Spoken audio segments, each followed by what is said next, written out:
На ваше рассмотрение вносится проект постановления об утверждении ведомственной краткосрочной целевой программы «Поддержка малого и среднего предпринимательства в Республике Абхазия» на 2024 год.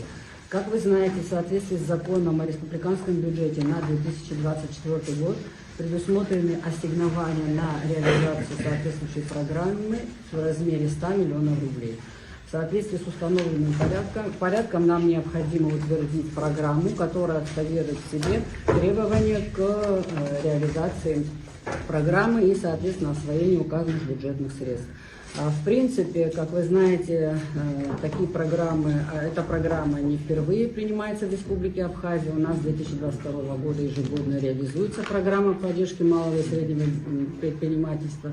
В 2022 году были предусмотрены ассигнования в размере 50 миллионов рублей, из которых, соответственно, были оказаны меры господдержки 47 субъектам малого предпринимательства.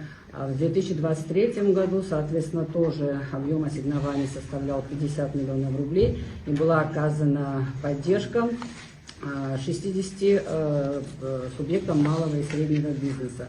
Значит, поддержка направляется на такие отрасли, как туризм, легкая пищевая промышленность, ремесленничество и народный промысел и общественное питание.